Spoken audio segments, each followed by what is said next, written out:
আবু মাহাজুরা এই বাক্যটা পড়লেন। বিশ্বনবী দ্বিতীয় বাক্য পড়তে আরম্ভ করলেন, আল্লাহু আকবার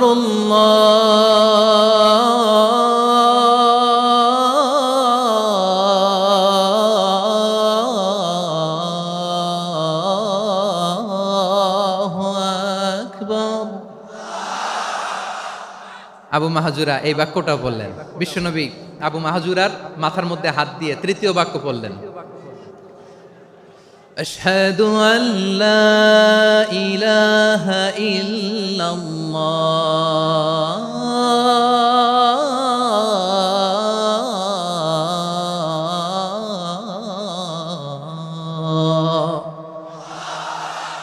আবু মাহাজুরা তৃতীয় বাক্য পড়লেন। বিশ্বনবী একটা বাক্য পরে আবু মাহাজুরা পরে, বিশ্বনবী পরে আবু মাহাজুরা পরে। আবু মাহাজুরা কিন্তু অমুসলিম, মুশরিক। আবু মাহাজুরা বলে, এক একটা বাক্য পড়ি আমার কলিজাটা গলে ঠান্ডা হয়ে যায়।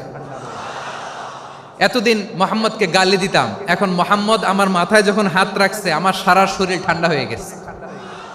বিশ্বনবী আজান শিখাচ্ছেন, একটা একটা বাক্য পড়ে আবু মাহাজুরাও পড়ে, বিশ্বনবী পড়ে আবু মাহাজুরাও পড়ে। পুরো বাক্যগুলো যখন শেষ, আজান শেষ, আবু মাহাজুরাও যখন পুরো আজান পড়লেন, আবু মাহাজুরা বললেন, এতদিন মোহাম্মদের চেহারা দেখলে আমার ঘৃণা লাগতো, আজ থেকে মোহাম্মদের চেহারার চেয়ে প্রিয় চেহারা আমার কাছে নাই। আবু মাহাজুরা বললেন, ও মুহাম্মদ, আজানের বাক্য তো আপনি আমারে শেখালেন, এখানেই শেষ করবেন না, আপনি আমারে পড়ায় দেন, লা ইলাহা ইল্লাল্লাহু মুহাম্মাদুর রাসূলুল্লাহ সাল্লাল্লাহু আলাইহি ওয়াসাল্লাম। বিশ্বনবীর সাথে দাঁড়িয়ে উনি শাহাদা পড়ে মুসলমান হয়ে গেলেন। এবার আবু মাহাজুরা বলে, ইয়া রাসূলুল্লাহ, ইয়া হাবিবাল্লাহ, আমি মুমিন হয়েছি, মুসলমান হয়েছি, আপনার কাছ থেকে আজান শিখার সৌভাগ্য আমি লাভ করেছি গো নবী। আমার কণ্ঠের বড় তারিফ করেছেন, আপনি আমার আজানকে আপনি পছন্দ করেছেন। একটা জিনিস আপনার কাছে চাই, আপনি আমাকে মক্কার মসজিদুল হারামের মুয়াজ্জিন হিসেবে অ্যাপয়েন্ট করে দেন। বিষ্ণু ইসলাম বললেন, যাও আবু মাহজুরা, আমি তোমাকে পৃথিবীর শ্রেষ্ঠতম মসজিদ মক্কার মসজিদুল হারামের মুয়াজ্জিন হিসেবে অ্যাপয়েন্ট করে দিলাম। দেখছেন কিভাবে ট্যালেন্ট হান্টিং করতে হয়, কিভাবে হিউম্যান রিসোর্স মানব সম্পদকে ব্যবহার করতে হয়। আসছিল আজানকে ভেঙাইতে, আসছিল কেন? আজানকে ব্যঙ্গ করার জন্য, বিকৃত করার জন্য। আজানকে বিকৃত করতে যে ইসলামের সবচেয়ে শ্রেষ্ঠ মসজিদের মুয়াজ্জিন হয়ে গেল। পড়েন সুবহানাল্লাহ। হযরত আবু মাহজুরা রাদিয়াল্লাহু তাআলা আনহু ওনার এই সুললিত কণ্ঠ ব্যবহার করে মসজিদুল হারামে এত সুন্দর করে আল্লাহু আকবার বলে আজান দিতেন। মানুষগুলোর, মুসল্লিগুলোর, মক্কাবাসীর হৃদয়কে তিনি বিগলিত করে দিতেন। মানুষের হৃদয়কে ঠান্ডা হয়ে যেত। শুধু এখানেই শেষ না আমার যশোরের ভাইয়েরা।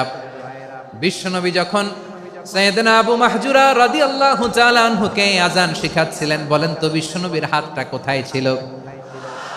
আবু মাহজুরার মাথার সামনে, এই চুলের উপরে ছিল। আবু মাহজুরা ওই স্মৃতিটাকে ধারণ করবার জন্য, ওই স্মৃতিকে বহন করার জন্য বিশ্বনবীর মোবারক হাত আবু মাহজুরার কপালের চুলের যেই জায়গায় লেগেছে, মৃত্যুর আগের দিন পর্যন্ত আবু মাহজুরা মাথার ওই চুলে কোনোদিন ছুরি আর কামার লাগায় নাই, সেখানে কেচি লাগায় নাই, চুলের মধ্যে খুর লাগায় নাই। আবু মাহজুরা ডান দিকের চুল কাটতো, বাম দিকের চুল কাটতো, পেছনের চুল কাটতো, সামনের চুল কাটতো না।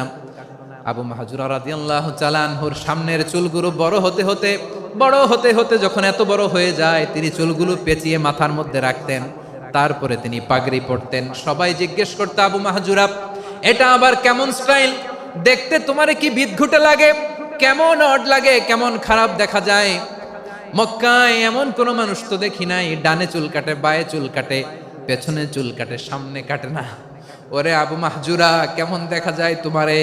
তুমি সামনের চুল কাটো না কেন?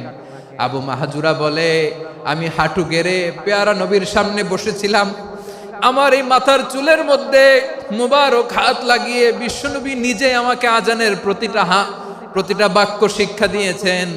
বিশ্বনবীর মোবারক হাত, পবিত্র হাত আমার মাথার চুলের যেই জায়গায় লেগেছে, আমি চাই ওই চুলগুলা নিয়ে আমি আমার কবরের ভিতরে যাব। সাইয়েদনা আবু মাহজুরা রাদিয়াল্লাহু তাআলা আনহু ইন্তেকালের আগের পর্যন্ত মাথার সামনের চুলগুলা কাটে নাই। মাথার সামনের চুল তিনি কাটেন নাই। সুবহানাল্লাহি বিহামদি। কেমন ভালোবাসতেন বিশ্বনবী সাহাবীদেরকে, সাহাবারা কেমন ভালোবাসতেন বিশ্বনবীকে।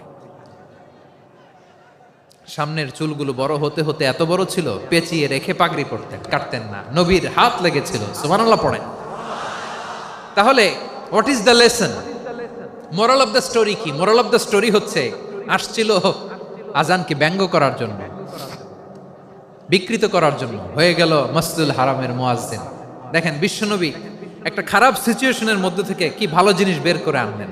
আমি যে শুরুতে বলেছি কিভাবে তিনি হিউম্যান রিসোর্সকে ডেভেলপ করেছেন, ম্যানেজ করেছেন। তিনি যে চৌকস ট্যালেন্ট হান্টার ছিল, দেখেন সবার মধ্যে থেকে এর বাছাই করে মুয়াজ্জিন বানাই দিয়েছেন। সুবহানাল্লাহ পড়েন। তার মানে এই না সবাইরে ধরে ধরে উনি মুয়াজ্জিন বানাইছেন। যার যেই ট্যালেন্ট আছে তাকে ওই কাজে অ্যাসাইন করেছেন।